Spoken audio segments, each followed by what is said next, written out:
नमस्कार साथियों, मैं आनंद आप लोग के लिए आनंद आईएएस की तरफ से बीपीएससी का भी सीरीज चल रहा था अपना, जिसमें मैंने के दत्ता की पुस्तक को उठा करके बिहार के लिए जो स्पेशल रेलेवेंट कंटेंट्स है हिस्ट्री में वो आपको प्रोवाइड करवाने का प्रयास किया है। इसी क्रम में आज मैं आप लोगों के लिए आज से पॉलिटी एंड गवर्नेंस का सीरीज लेकर के आ रहा हूँ। इस सीरीज को लाने के पीछे एक खास वजह है। जैसे आप लोग YouTube पे देखते हैं, बहुत सारे प्लेलिस्ट पड़े हुए हैं, वीडियोस हैं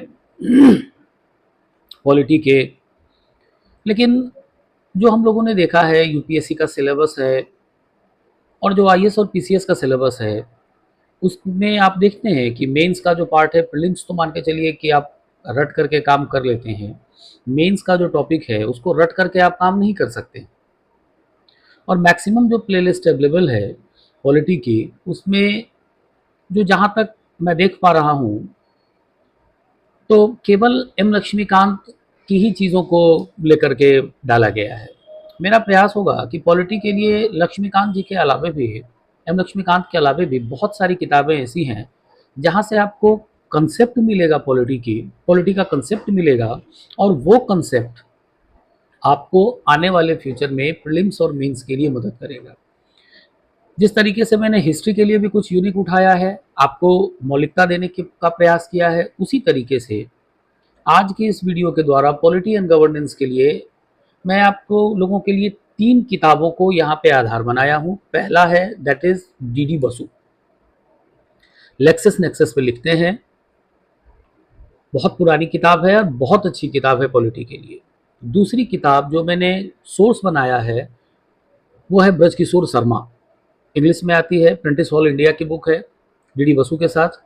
और तीसरी किताब जो कॉन्स्टिट्यूएंट असेंबली के जो डिबेट्स हैं, सबसे बेस्ट जो उसकी मानी जाती है प्रामाणिक किताब है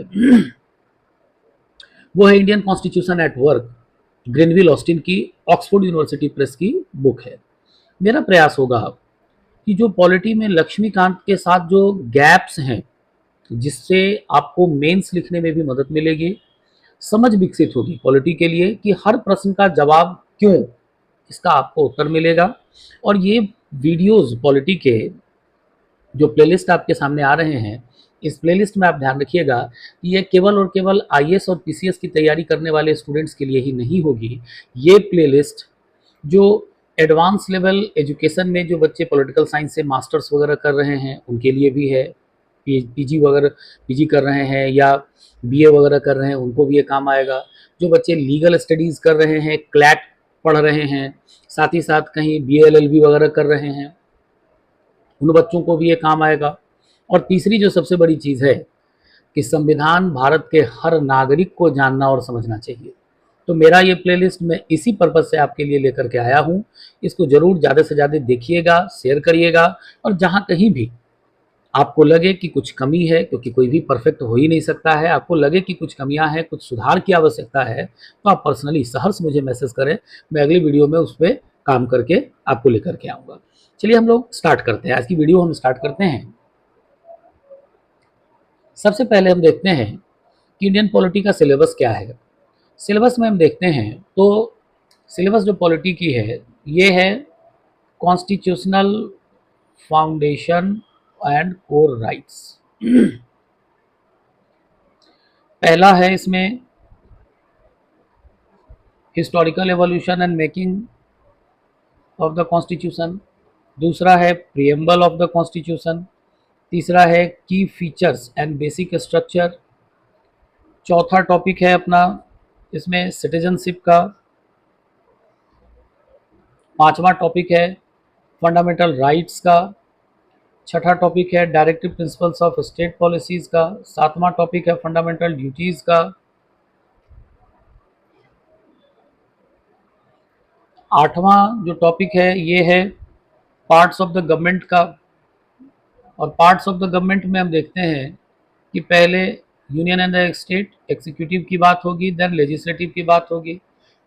पहले हम यूनियन एग्जीक्यूटिव की बात करेंगे, देन स्टेट एग्जीक्यूटिव की बात करेंगे, देन सेंट्रल लेजिस्लेटिव की बात करेंगे, देन स्टेट लेजिस्लेटिव की बात करेंगे। उसके बाद है federalism and local government.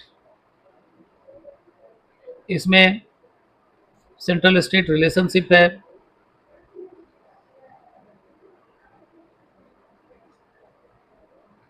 Central state relationship के बाद इंटर स्टेट रिलेशंस है, देन इमरजेंसी के प्रोविजंस है, देन लोकल सेल्फ गवर्नमेंट है।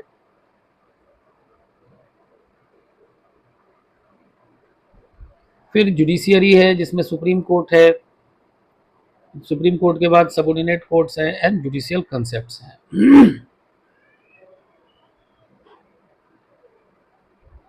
इसके पास इसके बाद कुछ बॉडीज हैं गवर्नमेंट के, जिसमें कॉन्स्टिट्यूशनल बॉडी है, देन नॉन कॉन्स्टिट्यूशनल बॉडी है, देन इलेक्टोरल प्रोसेस है, इलेक्शन कमीशन वगैरह का। ये हमारा टॉपिक था। इसमें पहले टॉपिक से हम स्टार्ट करते हैं जो कि हमारा है कॉन्स्टिट्यूशनल फ्रेमवर्क। अब यहां ध्यान रखिएगा कि the constitutional framework in India it is totally developed by the Britishers. सीधी सी चीज, पहली बात को ध्यान रखिएगा कि भारत में संवैधानिक विकास का क्रम जो हम आज की डेट में देखते हैं ये ब्रिटिशर्स की देन है। इसमें कुछ चीजें हैं। ब्रिटिशर्स इंडिया के लिए जो रवाना होंगे ये होंगे 1600 ईस्वी में। 1600 ईस्वी में इंग्लैंड की ब्रिटिश ईस्ट इंडिया कंपनी बनती है जो भारत के लिए रवाना होगी, भारत आएगी। उस जमाने में भारत के मुगल बादशाह अकबर हुआ करते थे, लेकिन जब ये कंपनी भारत आएगी तो आने के पश्चात मुगल बादशाह अकबर की मौत हो जाती है। जहांगीर मुगल बादशाह होंगे और जहांगीर के दरबार में ही सबसे पहले सर टॉमस रो आएगा और टॉमस रो जहांगीर से क्या करेगा तो व्यापार करने का फरमान जारी करवाएगा। और पहली बार सूरत में 1612 ईस्वी में कंपनी खोली जाएगी। ये भारत में ब्रिटिशर्स की एंट्री है। इसके पश्चात आपने इतिहास में पढ़ा होगा कि सूरत से ये कैसे कैलकाटा और हुगली जाते हैं, कोलिकाता, सूतानाती, गोविंदपुरी गांव की जमींदारी ली जाएगी। इसके पश्चात कलकत्ता शहर बसाया जाएगा और बसाए गए कलकत्ता शहर में जॉब चॉर्नॉक इसका फाउंडर कह लें, डिजाइनर कह लें, उसने ब्रिटिश किलेबंद कोठी को बनाया था, वो था फुट विलियम्स। और वहीं से पहली बार अंग्रेज भारत में प्रॉपर व्यवस्थित तरीके से व्यापार शुरू करते हैं।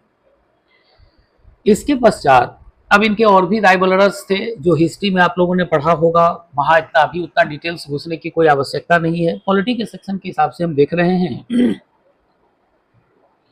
कैलकाटा से ब्रिटिशर्स जाते हैं मद्रास। मद्रास में ये डिजाइन करते हैं सेंट फोर्ट जॉर्ज। यहाँ ध्यान रखिएगा, कलकत्ता में कौन सा है, फोर्ट विलियम्स। कलकत्ता में इनकी मद्रास में इनके किलेबंद कोठी का नाम था सेंट फोर्ट जॉर्ज। ठीक है।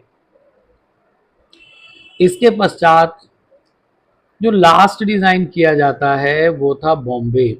बॉम्बे के बारे में आप सभी लोग जानते ही होंगे कि Bombay was earlier it was Salsette islands. Salsette island था बॉम्बे। सेल्सेट आइलैंड पुर्तगाल का पार्ट था और जब पुर्तगाल की राजकुमारी कैथरीना की शादी होती है इंग्लैंड के राजकुमार चार्ल्स से, तो उसको दहेज में बम्बई दिया जाता है, सेल्सेट आइलैंड्स मिलता है। अब राजकुमार चार्ल्स करता क्या उसको लेकर के, तो उसने ईस्ट इंडिया कंपनी को दे दिया, उसको लीज पे दे दिया। कहने का मतलब है कि चार्टर्ड एक्ट को आने से पहले हम ये देखेंगे कि ब्रिटिशर्स भारत में 3 जगहों पर मेनली इनका कंसंट्रेशन रहेगा, कैलकाटा, देन मद्रास, देन बॉम्बे। इसके बाद ध्यान रखिएगा कि हम सबों ने इसको पढ़ा भी है, हिस्ट्री में देखा भी है। धीरे धीरे करके कलकत्ता में ये अपना प्रेजेंस बनाने लगते हैं। कलकत्ता का एरिया, ये जो बंगाल प्रोविंस का एरिया होगा, सबसे बड़ा होगा। बिहार, बंगाल, उड़ीसा तीनों ही इसमें शामिल होंगे। और किस तरीके से फर्रुखसियर, सिराजुद्दौला, ये चेन गुजरेगा डायर की, इन सारी चीज़ों के करने के बाद ब्रिटिशर्स बाकी अपने सारे जब राइवलर्स को निकाल देंगे, तो निकालने के बाद कलकत्ता के फेज में ये कलकत्ता में धीरे धीरे करके अपने इंस्टीट्यूशन को बनाने का काम करेंगे। ठीक है, अब इसी फेज में हम देखते हैं कि सबसे पहले दे डेवलप्ड कलकत्ता, कलकत्ता से ही ये दूसरे दूसरे जगहों पर जाएंगे। अब कलकत्ता में भी डायरकी का टाइम होगा और पहली बार इन लोगों के द्वारा कलकत्ता से इंडिया का शासन चलाने का काम किया जाएगा। और इसी ड्यूरेशन में हम देखेंगे कि अब उस जमाने में इंडिया तो प्रॉपर आज का इंडिया तो था नहीं, ठीक है, मेनली ये बंगाल प्रोविंस था। उसी को कंट्रोल करने के लिए जो पहला ब्रिटिशर्स के द्वारा एक्ट लाया जाता है, that is called the regulating act of 1773।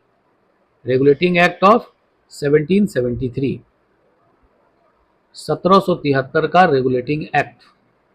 अब यहां ध्यान रखिएगा, 1773 के रेगुलेटिंग एक्ट का ये कुछ मेजर प्रोविजंस हैं। यहाँ सबसे पहली बात ध्यान रखिएगा कि इसको लाने के पीछे वजह क्या था कि कलकत्ता प्रोविंस या बंगाल प्रोविंस को, अभी हमने देखा है पिछले स्लाइड में कि 3 जगहों पे ब्रिटिशर्स रह रहे होते हैं, मद्रास, बंगाल और कलकत्ता।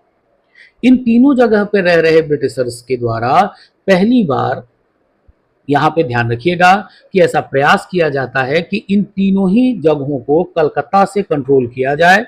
और इसीलिए चूंकि इन तीनों जगहों पर गवर्नर्स रह रहे थे, इसीलिए बंगाल के गवर्नर को इसका हेड बना दिया जाता है और बंगाल के गवर्नर को नाम दे दिया जाता है गवर्नर जनरल ऑफ बंगाल। पहला गवर्नर जनरल ऑफ बंगाल हुआ था वॉरेन हेस्टिंग्स। वॉरेन हेस्टिंग्स, जिसे अब गवर्नर जनरल ऑफ बंगाल कहा जाने लगा था, इसकी मदद के लिए एग्जीक्यूटिव काउंसिल को डिजाइन किया जाता है। इस एग्जीक्यूटिव के 4 मेंबर्स थे। ठीक है, यहां ध्यान रखना है कि अब ये जो एग्जीक्यूटिव काउंसिल के मेंबर्स हैं, इनको साथ साथ अब यहाँ पे जब बंगाल को बढ़ाया जाएगा तो बाकी जो मद्रास और बॉम्बे के प्रोविंस हैं, इनको क्या कर दिया गया, कलकत्ता के सबऑर्डिनेट का दर्जा दे दिया जाता है। और ये दोनों के दोनों प्रेसिडेंसी, कलकत्ता प्रेसिडेंसी के सबऑर्डिनेट हो जाएंगे। इसके साथ ध्यान रखिएगा कि अब कलकत्ता प्रोविंस से या बंगाल प्रोविंस से सारे लीगल मैटर्स को भी डील किया जाने लगेगा। और उसे डील करने के लिए क्या किया जाता है, सुप्रीम कोर्ट की कलकत्ता में स्थापना की जाती है। ये फोर्ट विलियम्स में बनाया जाता है, 1774 में बनेगा 1774 में। और यहाँ पे ध्यान रखिएगा, पीसीएस में भी पूछा गया है, अर्लियर आईएएस में भी क्वेश्चन आ रखा है, और पीसीएस जे में तो कई बार ये प्रश्न आ रखे हैं कि इसके पहले चीफ जस्टिस थे सर एलिजा इम्पे।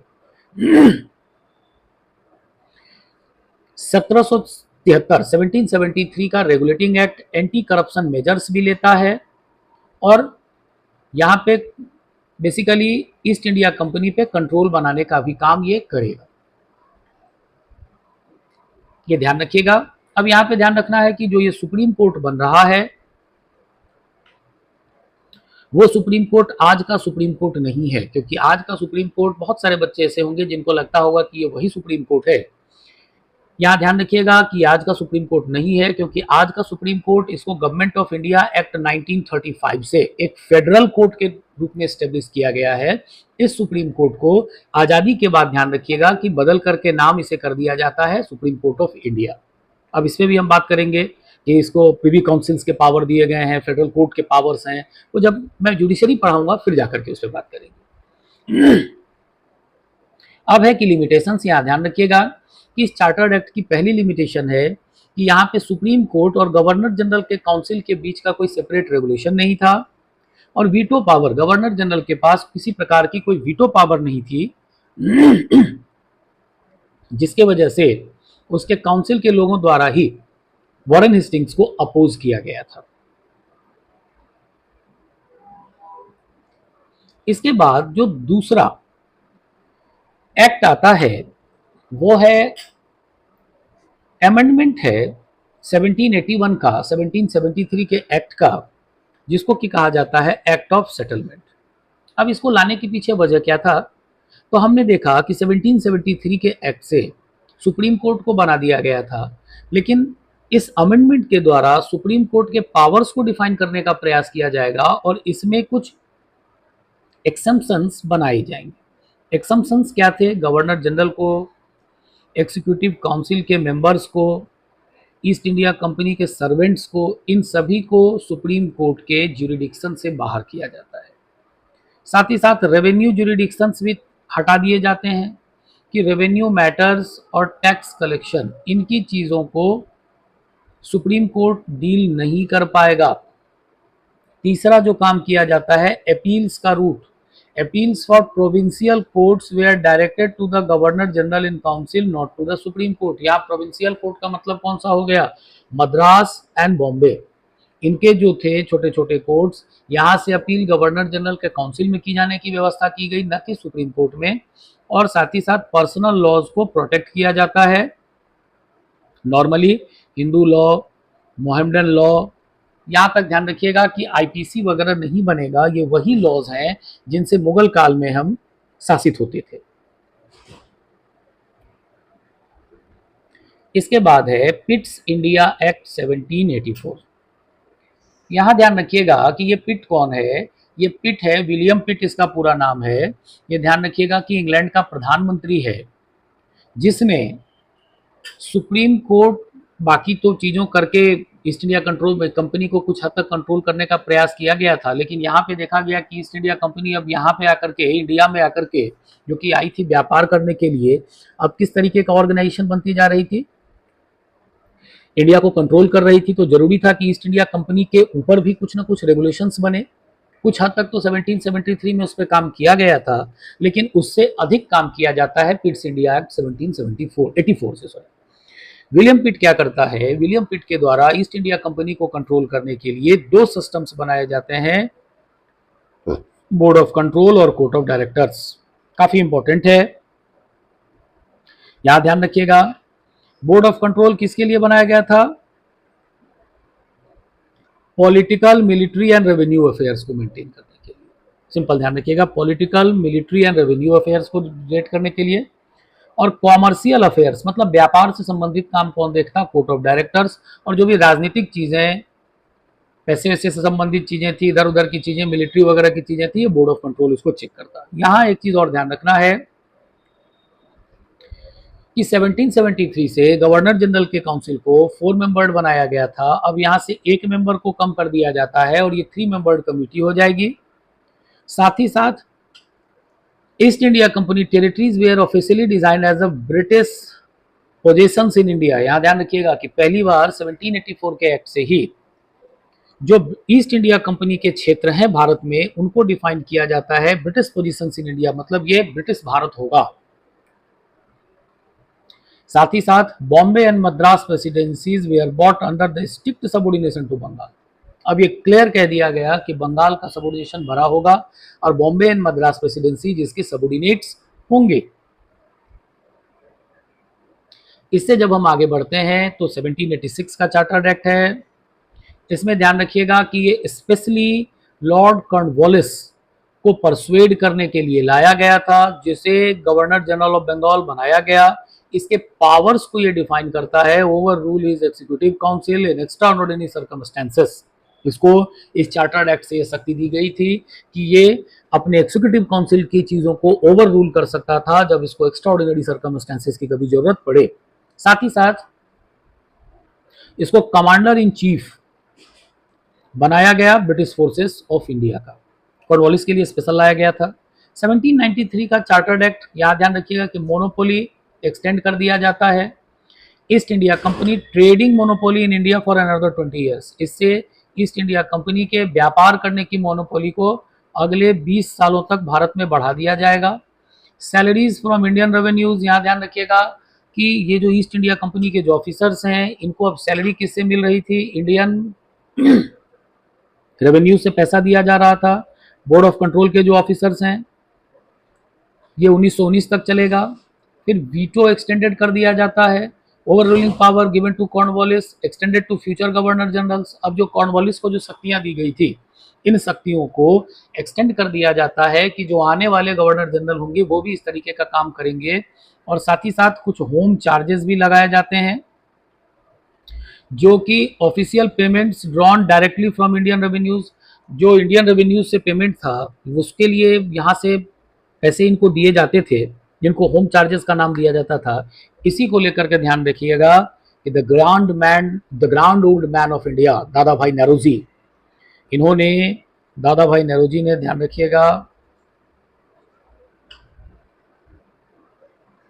दादा भाई ने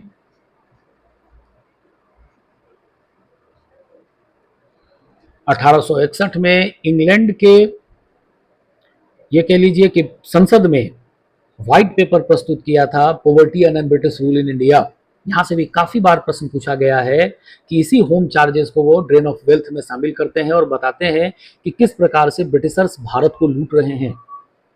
और यहाँ पे पहली बार प्रश्न भी पूछा गया है, स्टेट पीसीएस में भी पूछा जाता है, दूसरे जगहों पर भी पूछा जाता है। पहली बार ही calculated national income in India, Bharat की राष्ट्रीय आय को ये कैलकुलेट करेंगे दादा भाई नेहरूजी। इसके बाद है चार्टर्ड एक्ट 1813, 1813 का चार्टर्ड एक्ट। यहां ध्यान रखिएगा कि ये किससे इन्फ्लुएंस था?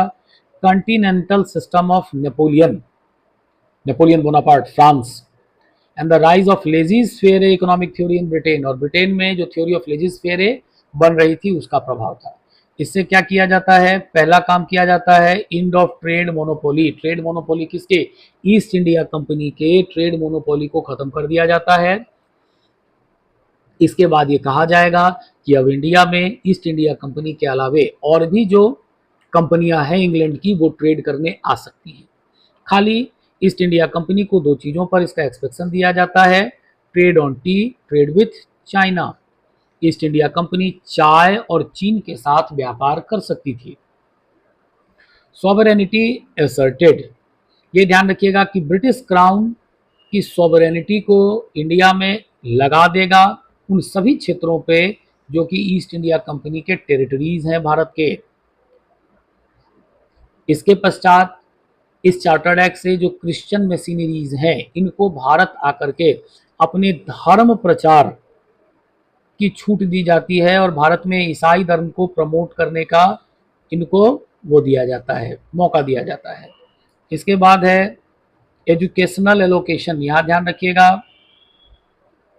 कि एजुकेशन पे इस एक्ट को एजुकेशन का मैग्ना कार्टा भी कहा जाता है, क्योंकि यहाँ से ये कहती है सरकार कि 1 लाख रुपए वार्षिक वो क्या करेगी? इंडिया में एजुकेशन पे खर्च करेगी। अब ये एजुकेशन का मीडियम कैसा होगा, सारी चीज़ें, कॉलेज वगैरह की चीज़ें, वो हम लोग बाद में पढ़ेंगे। इसके बाद लोकल टैक्सेशन को बढ़ावा दिया जाता है। Local governments in India to levy taxes on persons and punish non tax payers. जो टैक्स नहीं पे करने वाले हैं उनको पनिश करने की भी बात की जाए। इसके बाद है चार्टर्ड एक्ट 1833। इस 1833 के चार्टर्ड एक्ट को सेंट हेलेना एक्ट कहा जाता है। इसके पीछे लाने के पीछे था height of Whig reforms in Britain. Britain में जो विग रिफॉर्म्स होंगे वो इसके पीछे थे, represented in the administrative centralisation in the British India. मूल रूप से वो उसके पीछे थे। इससे पहले ध्यान रखिएगा कि अब अभी तक आपने देखा है कि ईस्ट इंडिया कंपनी के क्षेत्र को भारत का क्षेत्र कहा जाने लगा है। तो यहाँ से अब जो गवर्नर जनरल ऑफ बंगाल था, उसको क्या कहा जाने लगेगा? Governor general of India, Bharat का गवर्नर जनरल। और वहां हमने देखा था गवर्नर जनरल ऑफ बंगाल। अब यहाँ पर हम देखेंगे गवर्नर जनरल ऑफ इंडिया, वहां पर वॉरेन हेस्टिंग्स थे, यहाँ लॉर्ड विलियम बेंटिक होंगे। इसके पास ध्यान रखिएगा complete administrative centralisation governor general को दे दिया जाता है। बॉम्बे एंड मद्रास को लेजिस्लेटिव पावर्स नहीं दिए जाएंगे। और ये जो गवर्नर जनरल ऑफ इंडिया है, इनकी काउंसिल बनाई जाएगी जिसको एक्सक्लूसिव लेजिस्लेटिव अथॉरिटी, कानून बनाने की शक्ति दी जाती है। किसके लिए? फॉर ऑल ब्रिटिश इंडिया, पूरे के पूरे ब्रिटिश भारत के लिए। ब्रिटिश भारत कौन सा है? जिन क्षेत्रों को ब्रिटिशर्स ने टेक ओवर कर लिया था।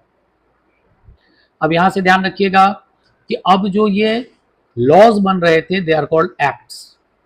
इनको अब एक्ट कहा जाने लगा, गवर्नर जनरल की लेजिस्लेटिव अथॉरिटी के द्वारा जो पास किया जा रहा था। दूसरा काम इससे किया जाता है complete end of commercial monopoly.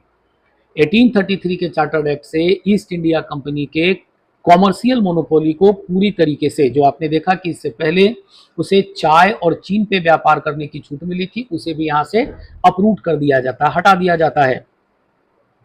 और यहां से ईस्ट इंडिया कंपनी अब केवल एडमिनिस्ट्रेटिव बॉडी बन के रह जाएगी, उसका काम होगा केवल प्रशासन करना। अब यहाँ पे लॉ मेंबर एडेड, यहाँ ध्यान रखिएगा कि इंपॉर्टेंट पॉइंट है। अभी हमने देखा कि 1773 के चार्टर्ड एक्ट से गवर्नर जनरल के काउंसिल में 4 मेंबर होंगे। पिट्स इंडिया एक्ट से उसको घटा करके 3 कर दिया जाता है, और 1833 के एक्ट से इसमें 1 मेंबर फिर जोड़ा जाएगा जिसको कहा जाएगा लॉ मेंबर। यहां ध्यान रखिएगा। और ऐसा पहला लॉ मेंबर बनेगा लॉर्ड मैकॉले। यहां लॉर्ड मैकॉले के चेयरमैनशिप में लॉ कमीशन बनाया जाएगा, और लॉ कमीशन या लॉर्ड मैकॉले का यह काम होगा कि भारत में जो इंडियन लॉज हैं इसको कोडिफाई किया जाए।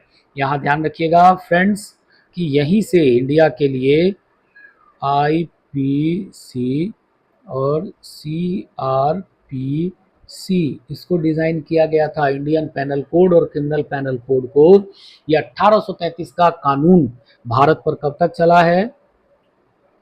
2024 तक, जब 24 में इनको रिप्लेस करके कर दिया गया है बीएनएस। अब हम किससे शासित होते हैं? भारतीय न्याय संहिता से। और भारतीय न्याय संहिता के लगने से पहले जो आईपीसी और सीआरपीसी था फ्रेंड्स, ये चार्टर्ड एक्ट 1833 में ही बनाया गया था, इसे लॉर्ड मैकॉले के द्वारा। इसके बाद है सेक्शन 87। यहां पर है कि कोई भी इंडियन सब्जेक्ट को यहां से बार नहीं किया जाएगा। Employment under East India Company based on religion, place of birth, descent और कलर, इन चीजों को लेकर के यहीं से कहा जाता है कि भारत के किसी भी व्यक्ति को बार नहीं किया जाएगा, मतलब रोका नहीं जाएगा भारत में धर्म, जन्म, इन सारी चीजों को लेकर के कि वो भारत मतलब रंग भेद वगैरह की जो चीजें हैं, गोरा काला, ये सब सारी चीजों को यहां से सेक्शन 87 से समाप्त कर दिया जाएगा भारत से। अब सभी को सब्जेक्ट माना जाएगा, इंडियन सब्जेक्ट माना जाएगा, और हम सभी ऐसा माना जाएगा कि ब्रिटिश सब्जेक्ट्स हैं, ठीक है। और इसी से ध्यान रखिएगा, आपने पढ़ा भी होगा हिस्ट्री में कि विलियम बेंटिक ने स्लेवरी को समाप्त किया था। लॉर्ड विलियम बेंटिक के द्वारा एवोल्यूशन ऑफ स्लेवरी, दास प्रथा आदि की चीजों को समाप्त कर दिया जाएगा। और इसके लिए स्लेवरी को समाप्त करने के लिए 1843 में लॉर्ड एलन ब्रो के द्वारा प्रॉपर तरीके से समाप्त किया जाएगा, लेकिन यहां से स्टेप्स लिए जाएंगे विलियम बेंटिक के द्वारा ही। इसके बाद है फ्रेंड्स चार्टर्ड एक्ट 1853। ये ध्यान रखिएगा कि ये ईस्ट इंडिया कंपनी के द्वारा पास किया गया लास्ट चार्टर्ड एक्ट है, क्योंकि इसके बाद 1857 की क्रांति होगी। क्रांति के बाद बहुत सारी चीजें बदल जाएंगी। इसके भी कुछ की प्रोविजंस हैं। की प्रोविजंस क्या सब थे, इनको देखिए। सेपरेशन ऑफ पावर्स, यहां ध्यान रखिएगा चार्टर्ड एक्ट 53 से पहली जो चीज लगाई जाती है ये है सेपरेशन ऑफ पावर्स की थ्योरी। कि पहली बार ध्यान रखिएगा कि एग्जीक्यूटिव और लेजिस्लेटिव फंक्शंस गवर्नर जनरल के काउंसिल के अलग अलग कर दिए गए। कानून बनाने का काम अलग कर दिया गया, और उन बनाए गए कानूनों को लागू करने का काम अलग कर दिया गया। इसके बाद भारतीयों के लिए इंडियन सेंट्रल लेजिस्लेटिव काउंसिल बनाया जाता है, जिसके 6 मेंबर होंगे, जो कि एक्सपेंशन था गवर्नर जनरल के काउंसिल का लेजिस्लेटिव पर्पस को लेकर के। लेजिस्लेटिव मतलब कानून बनाने के पर्पस को लेकर के, जिसको हम पहली बार मिनी पार्लियामेंट की संज्ञा देते हैं। लोकल रिप्रेजेंटेशन इंट्रोड्यूस, यहीं से ध्यान रखिएगा, भारतीयों को अब इस मिनी पार्लियामेंट में जो 6 मेंबर्ड कम बनाई गई थी एक्सपेंशन, इसमें लेजिस्लेशन में भारतीयों को मेंबरशिप देने का काम किया जाता है। ये लोकल रिप्रेजेंटेशन को बढ़ाता है। और यहां ध्यान रखिएगा कि प्रयास किया जाता है कि 4 से 6 नए लेजिस्लेटिव मेंबर्स को भारतीयों को इसमें ऐड किया जाए। ब्रिटिश गवर्नमेंट ने 4 लोगों को इसमें ऐड किया था, मद्रास, बॉम्बे, बंगाल एंड आगरा, यहां से एक एक मेंबर्स को ऐड ऑन किया था। इसके बाद जिसकी आप तैयारी कर रहे हैं, open competition for civil services. ये ध्यान रखिएगा कि open competition for the selection of the conventional civil services, ये स्टार्ट किया जाता है। Patronisation of the court of directors, इन चीज़ों को हटा करके खुली प्रतियोगिता आयोजित की जाती है भारत में सिविल सेवा को लेकर के, जिसकी तैयारी आप कर रहे हैं। और इसके लिए भारत में मैकॉले कमेटी बनाई जाएगी 1854 में, जो कि इम्प्लीमेंट करेगा इस स्कीम को। और इसके बाद ध्यान रखिएगा कि रिड्यूस डायरेक्टर्स, जो कोर्ट ऑफ डायरेक्टर्स थे, इनको रिड्यूस कर दिया जाता है, इनके नंबर को रिड्यूस कर दिया जाता है 24 से 18, जिसमें 6 कहा गया था कि नॉमिनेटेड होंगे ब्रिटिश क्राउन के द्वारा, जो कि भारतीय होंगे। ठीक है फ्रेंड्स, यहां से हम लोग अब कुछ क्वेश्चंस को देखेंगे जो कि प्रीवियस ईयर में पूछा जा चुका है। Consider the following statements regarding to the chartered act of 1813। It ended the trade monopoly of East India Company India except the trade to tea and trade in China. It asserted the sovereignty of British crown over the Indian territories by the company. The revenues of India were not controlled by the British parliament. अभी हम लोगों ने पढ़ा है, ये वाला part गलत हो जाएगा, 1 2 सही है, आंसर इज ए।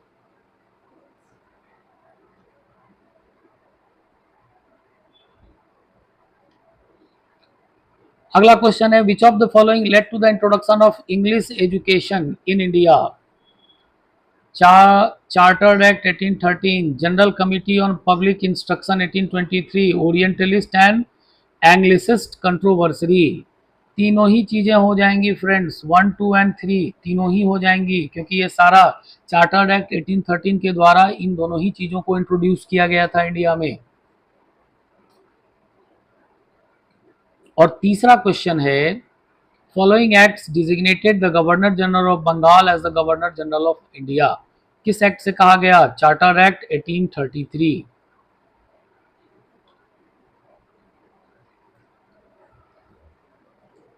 आज की वीडियो हम यहीं एंड करते हैं फ्रेंड्स। यहां पे ध्यान रखिएगा कि एक पार्ट और है जिसको हम कहते हैं कि पॉलिटी की शुरुआत कैसे होती है, जिसमें हम, चूंकि वीडियो आपकी काफ़ी लंबा हो जाती, इसी वजह से उस सेक्शन को मैंने आज ऐड ऑन नहीं किया है। चार्टर एक्ट के संबंधित चीज़ों को मैंने बताया है, बहुत सारे बच्चों का पहले भी क्लास में पढ़ाता हूँ, तो बाकी बच्चों का भी आता है प्रश्न कि सर चार्टर्ड एक्ट को हम रिलेट नहीं कर पाते हैं, तभी मैंने आज बेसिक्स चीज़ें जो चार्टर एक्ट की हैं वो इस वीडियो में आपको बताने का प्रयास किया है। चूँकि वीडियो बहुत लंबा हो जाता बहुत लंबा होने के बाद थोड़ा बोरिंग होने लगता है, इसी वजह से मैं कोशिश करूंगा कि फॉर्मेशन ऑफ द स्टेट का एक अलग से वीडियो आपको बना करके दे दूं कि किस तरीके से 1634 के बाद, ट्रीटी ऑफ वेस्टफेलिया के बाद मॉडर्न सिस्टम बनेगा।